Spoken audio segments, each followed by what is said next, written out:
गुरु आश्रय लेना बहुत जरूरी है। तो जिनके अभी गुरुदेव नहीं है भैया, सब लोग मन में विचार बनाओ कि हमको भगवत कृपा से जल्द गुरु प्राप्ति हो, ताकि हमारे जीवन में भी भगवान के नाम का हमारे हृदय में विश्वास प्रबल हो। तो आप सबकी गुरु निष्ठा बढ़े, गुरु के प्रति प्रेम बढ़े, हम तो यही प्रार्थना करेंगे। और गुरु की प्रसन्नता के लिए खूब नाम स्मरण करिए, खूब नाम जप करिए, उनके वाक्यों का अनुसरण करिए और बड़े श्रद्धा और विश्वास के साथ गुरु का उनका स्मरण, उनकी याद अपने हृदय में बनाए रखिए। नहीं तो आजकल तो भैया कई लोग गुरु तत्व को भी नहीं समझ, पहले तो गुरु बनाना ही उनको लगता है, वो समझते हम किसको गुरु बना, अरे हम ही सबके गुरु हैं। अब जो जितना बड़ा अपने आप को ज्ञानी समझता तो वो समझता हमको गुरु की क्या आवश्यकता है, पर भैया गुरु की आवश्यकता सबको है, हर एक प्राणी को है। और हाँ, ये भी गुरु के मामले में गड़बड़ नहीं होना चाहिए कि आज ये वाले महाराज जी आए प्रवचन सुनाने, आज ये जच गए, आज इनसे मंत्र ले लिया, अगली बार दूसरे आए वो इनसे ज़्यादा बढ़िया लग गए तो फिर उनसे भी मंत्र ले लिया। घर में 5 सदस्य, 5 के 5 गुरु, 5 मंत्र, 5 माला, और कई बार तो एक ही आदमी 10-10 मंत्र जपता है। घर में ये तुलसी वाली है, ये रुद्राक्ष वाली है, ये फलाने वाली है, ये उनकी है, ये उनकी। अरे कितनी नाव में पाम धरोगे, ऐसे नाम में पाम धरोगे तुम्हारी नैया ऐसी डगमग डगमग डोलती रहेगी।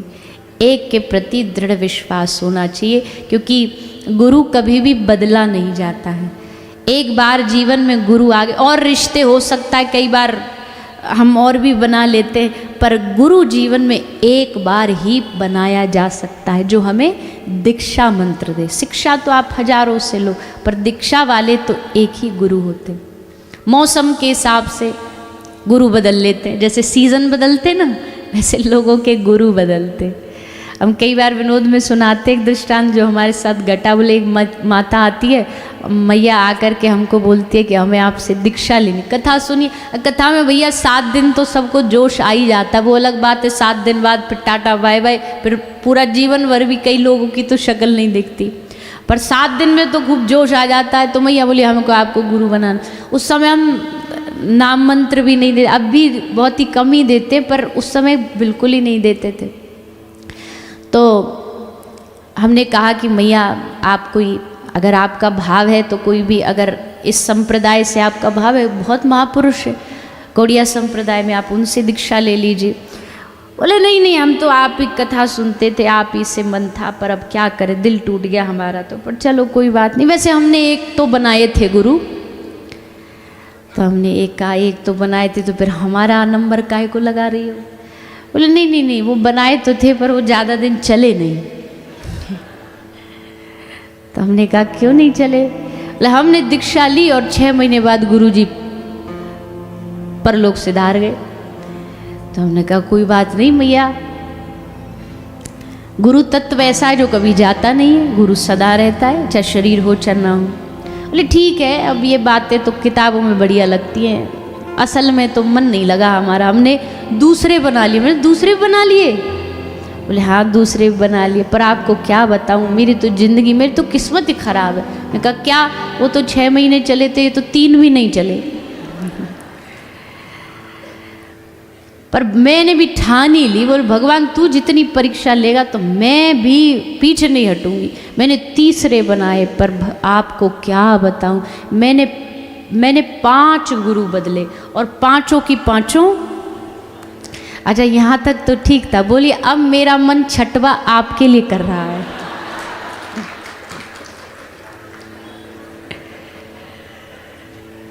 अब बात की सीरियसनेस समझो आप।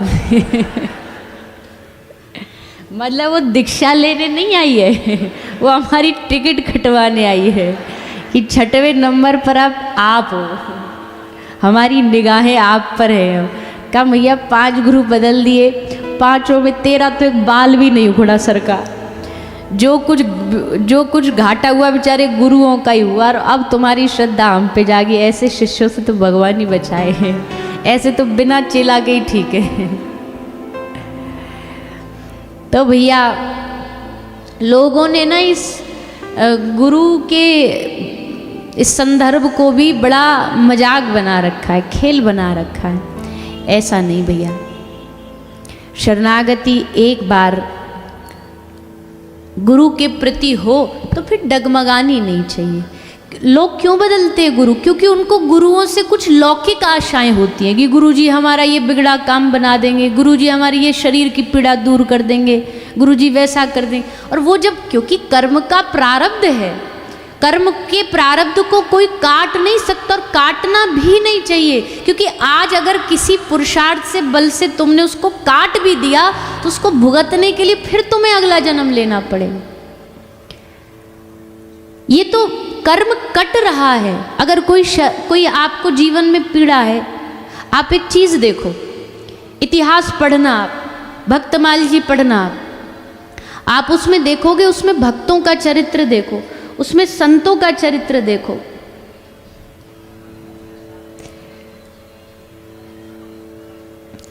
उसमें आप ये देखो कि जितने भी अद्भुत अद्भुत महापुरुष हुए ना, उन सबको शारीरिक इतनी पीड़ा हुई, इतने रोग हुए। स्वामी श्री रामकृष्ण परमहंस, माता साक्षात बातें करती थी स्वामी से, जैसे एक बच्चे का ख्याल रखते हैं माँ काली, वैसे स्वामी श्री रामकृष्ण परमहंस का ध्यान, भोजन खवाना पिवाना, बात करना, सब जानते थे कि काली माँ से बात करते स्वामी जी। और फिर भी इतना असाध्य कैंसर जैसा भयावह रोग। तो किसी ने कहा कि आपकी माँ है काली माँ, आप उसको बोल नहीं सकते कि रोग ठीक कर दे? तो स्वामी जी ने कहा कि अगर ये माँ को बोलना पड़े कि मुझे ये पीड़ा है, मुझे परेशानी है, तो फिर माँ कैसी?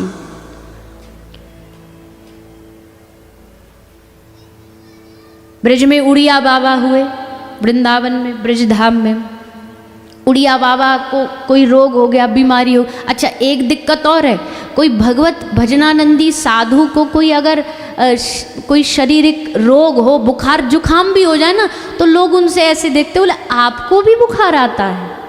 बोले नहीं, ये तो मशीन है ये इनको थोड़ी ना आएगा। तो महाराज जी को बोले, महाराज जी आपको बुखार आ गया? अरे आप तो क्या, आप तो भगवान से डायरेक्ट अप्रोच है, उनसे बोलो ना। तो उड़िया बाबा कहते, अरे बाबरे, कहीं शहर के कुत्ते भगाने के लिए कहीं उनके पीछे सिंह शेर छोड़े जाते हैं क्या? कुत्तों को भगाने के लिए कहीं शेर छोड़ा जाता है? संसार की इतनी छोटी छोटी पीड़ाओं को भगाने के लिए क्या हम भगवान का नाम उपयोग करेंगे? मूर्ख है तू, ऐसी मूर्खता मत करो। वर्तमान में आप अपने पूज्य गुरुदेव को ले लीजिए, इतनी बड़ी शारीरिक पीड़ा और किसको होगी भैया? शरीर में। लेकिन जिसको ना पता हो वो उनका चेहरा देख के बता सकता है कि इनके शरीर में ऐसा कुछ रोग हो सकता है। दुनिया के सबरे मेकअप ब्रांड फेल हैं उनके चेहरे के नूर के आगे। कोई कितनी भी लिताई पुताई करके आ जाए, वो चमक, वो सौंदर्य, वो तेज ला नहीं सकता मुखमंडल पे जो परम पूज्य श्री महाराज जी के मुखारविंद पर झलकता है। और कोई बता दे कि ये पीड़ा में है, और बोलते भी बोलते नहीं, हम जैसे तो बोलते हैं, वो बोलते नहीं, वो दहाड़ते हैं। जब बोलते हैं तो लगता साक्षात श्री जी उनके भीतर बैठ कर के सबको बुलवा रही। क्या शरीर वाले, हमको हो जाए ना जुखाम भी हो जाए, 4 दिन बेड से नहीं उठते, हालत खराब हो जाती है, शरीर काम करना बंद कर देता है। पर वो महापुरुष, उनकी दिनचर्या देखो, उनकी क्रियाएं देखो, अपने बहाने देखो, अपने बहाने हमारे बचने के, ये हो गया, वैसा हो गया, वो हो गया। और वो एक महापुरुष है जिसको कोई जीवन में बस राधा नाम ही आहार, राधा नाम ही जीवन, राधा नाम ही सर्वस्व, ऐसे महापुरुष का दर्शन भी मिल रहा है ना।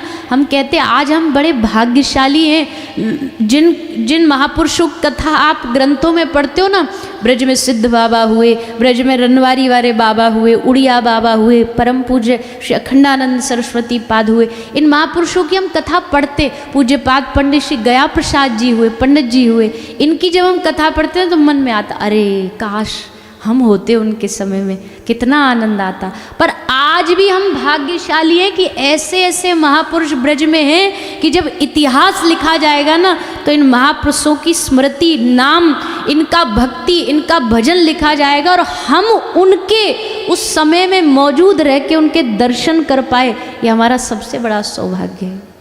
इस सौभाग्य को समझो।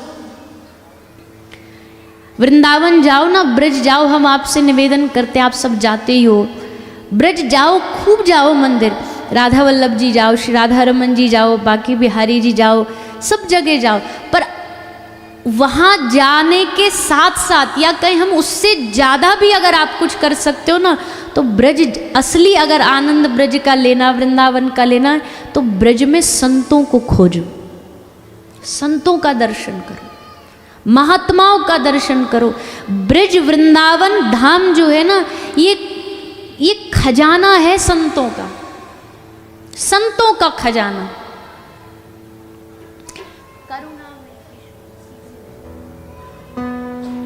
इसलिए वहां आपको कदम कदम पे मिल जाएंगे साधु और संत। देखो कई बार ऐसा होता है कि कई महापुरुष तो प्रसिद्धि पा लेते, पर कई ब्रज में ऐसे संत हैं जो एकदम छोटी जगह पर कुटिया बना करके भजन कर रहे हैं, कोई जानता नहीं उनका नाम, कोई उन्हें पता नहीं, बस बैठे बैठे भजन करते।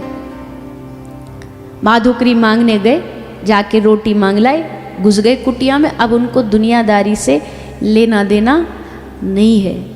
ऐसे महापुरुष आज भी ब्रज में, उनके अच्छा वो ऐसे आसानी से मिलते नहीं है। तुम अपना रौब दिखाओ, तुम अपना रुतबा दिखाओ, तो कभी वहाँ तुम्हें प्रवेश नहीं मिलेगा। लेकिन अगर भाव भक्ति लेके जाओगे, देखेगा साधु प्यासा है, जिज्ञासु है, तब दर्शन मिलेगा। अब ठिकाने तो बहुत हैं ब्रज में, पर हम बताएंगे तो सीक्रेट खुल जाएगा। तो वैसे ही लोग आजकल तो वृंदावन में भगे डोलते हैं कि कोई जगह बताओ, जगह बताओ, तो वहाँ पहुँच जाएंगे, फिर वो महापुरुष हमें और गाली देंगे कि यहाँ भी लगवा दी भीड़। पर खोजो, अपने आप खोजो, कोशिश करो। छोटे छोटे गांव हैं ब्रज के आसपास, वंशीवट जो एक तो वृंदावन वाला वंशीवट है, एक यमुना जी के दूसरे पार वाला वंशीवट है, भांडिर वन के पास।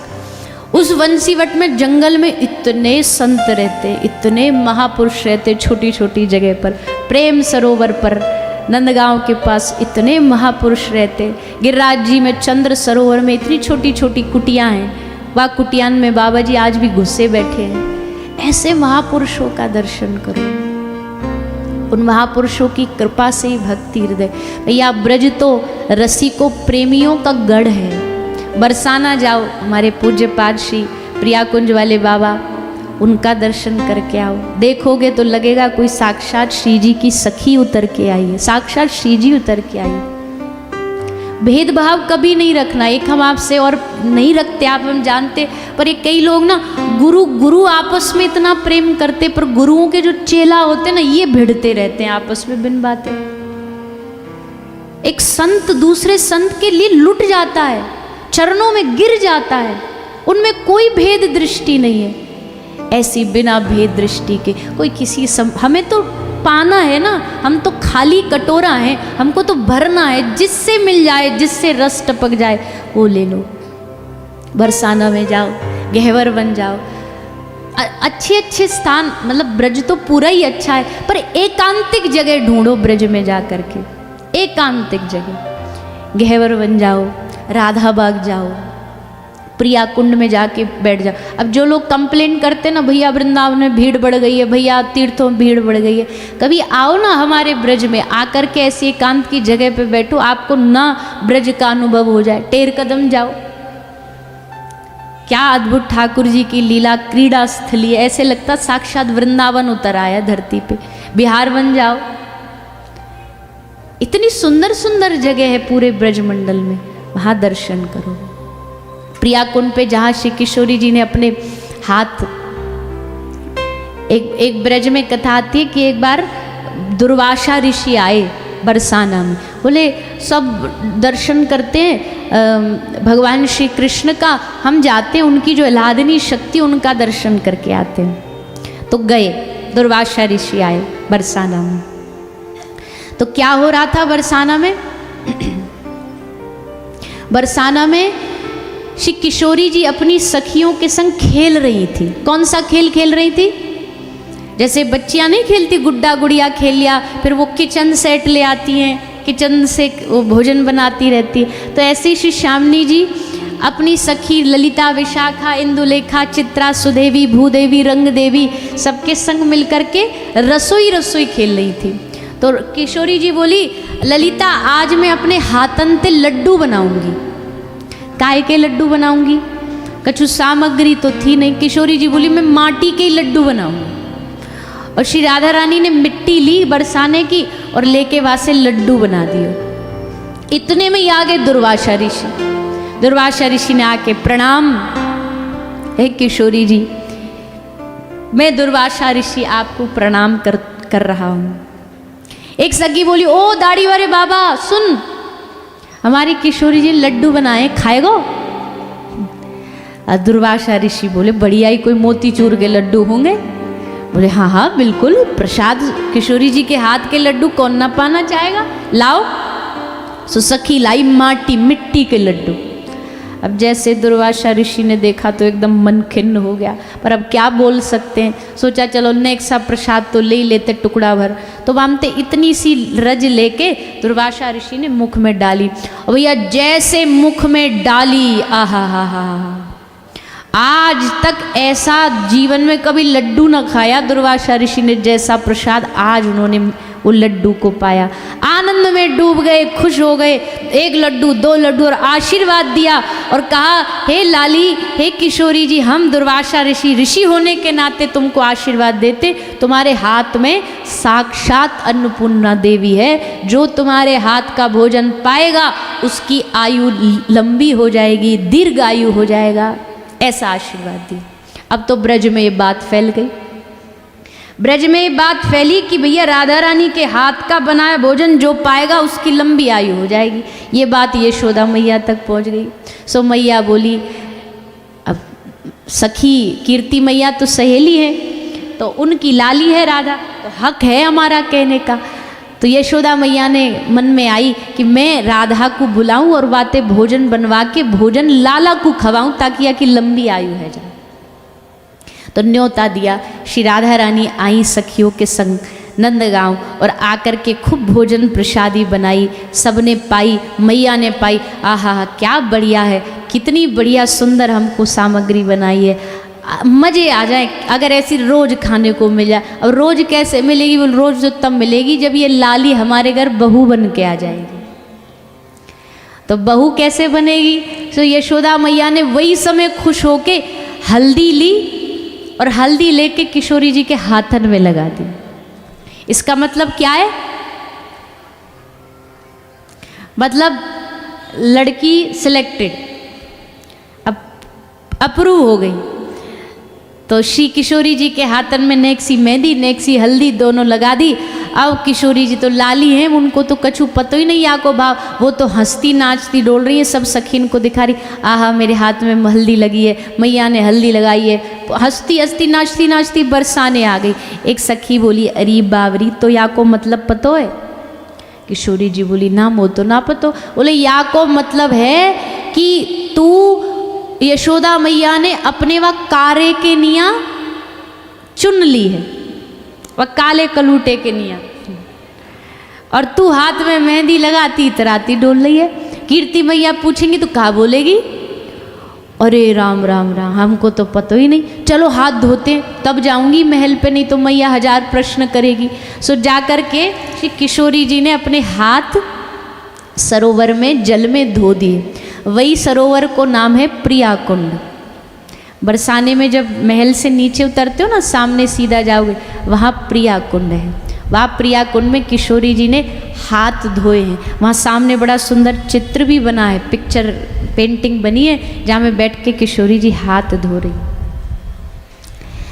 तो ऐसे स्थान पर जाके दर्शन करो, तब आपको श्री जी का भाव भी समझ आए। अब आप जाओ, एक तो पूरा 2 घंटे डिसाइडेड लेके जाते हो, उसमें भी धक्का मुक्की खा के घर आ जाते हो, ऐसे में ब्रज का रस नहीं आएगा। राधा बाग जाओ, राधा बाग गया है? कौन कौन गया राधा बाग? चलो 2-3 सिलेक्टेड तो गए। आज भी पूज्य महाराज जी, केली कुंज वाले महाराज जी, जो जल पीते हैं ना वो राधा बाग से आता है। राधा बाग में एक कुआं है, उस कुएं से जल निकलता है और वही कुएं का जल श्री जी को जाता है, झाड़ी में वही रखा जाता है, अटारी पे। पुष्प भी वहीं से चयनित होकर के जाते हैं। और आश्चर्य देखो, रात्रि तक पूरे बाग में कोई फूल नहीं होता, कोई पुष्प नहीं होता, लेकिन सुबह प्रातः होते होते तक पूरी बगिया फूलों से भर जाती है। और उन्हीं पुष्पों को चयन करके श्री जी मंदिर लेकर के जाएगा। श्री जी के भी कोई कमाल कम थोड़ी हैं, अद्भुत अद्भुत चमत्कार है। गहवर वन में किशोरी जी मोर कुटी पे, दान गढ़ पे, मानगढ़ पे रोज नित्य लीला करती है, नित्य आनंद करती है।